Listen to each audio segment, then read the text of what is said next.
This Saturday, 14 local sites will participate in the Fall Drug Take Back Awareness Day. Joining me now is Daphne Kirksey is here, and also John McGarry. Great to have you both here. Thank you. And Daphne, you're with Tennessee American Water That's Company, right. and John, you're with the Drug Enforcement Administration. So great to have you both Thank you here. very much. We appreciate Obviously, we know why you're here when we're talking about this day, but Daphne, if we can, just start with you, Sure. and let's talk about, just Tennessee American Water Company and kind of their involvement with this. Right. Because this is something that is very important to keep the drugs out of the water system. That's correct? right. A lot of times people will say, well, why is the water company involved? So for us, it's about educating people on the proper disposal of medications. A lot of people have been taught that you could just flush it down the toilets, and traces of that will end up in our waterways. Sure. So the best prevention is to dispose of it the right way. And we've been involved since 2009 here locally. Right, and even pouring it down the sink. I think so many times it's just kind of a time thing. You're cleaning out things and you Right. just toss, correct?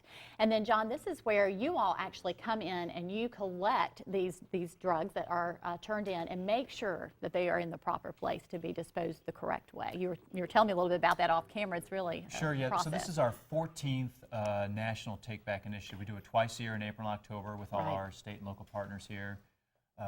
They've collected about 4,000 tons of unwanted pharmaceuticals since the beginning of the program. Wow. And last year, in April across the country, we collected 450 tons, 4 tons of which came from Southeast Tennessee here that we brought to the incinerator. And that's been about our average for the last few years.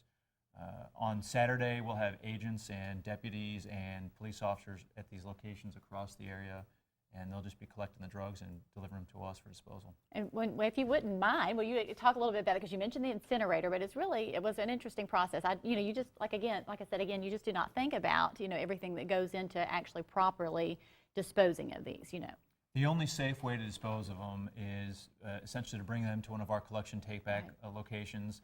We put them in a burn barrel, bring them to the incinerator. It's a closed capture incinerator in Huntsville, Alabama. There's no impact on the environment, and they completely burn or incinerate all the unwanted drugs.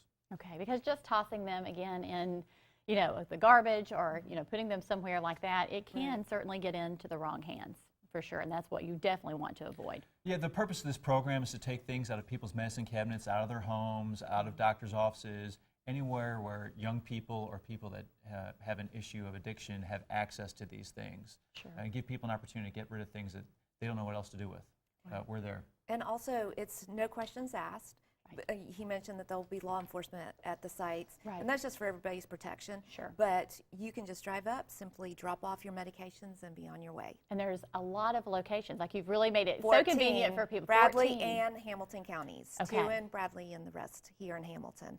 Okay, so if people are looking, they know they need to do some cleaning Right. over the weekend, get rid of some, and certainly need to take, it's very simple. Like I said, you've made it so easy by having all these locations. How do they That's find out, though, if there is one that is close and They convenient can go to to them? our Facebook page, Tennessee American Water, or the Hamilton County Coalition's Facebook page. And they are a coalition, a drug abuse prevention organization here locally. Okay, and there's all the information right there. Again, it's going to be Saturday, October 28th from 10 to 2 p.m. and there are 14 location sites to find one near you. Simply visit the Facebook page that you see there. Thank you both so much for Thank being you here for and having raising us. awareness for Really this appreciate important it. issue. Absolutely. Now we're going to check in with Chip.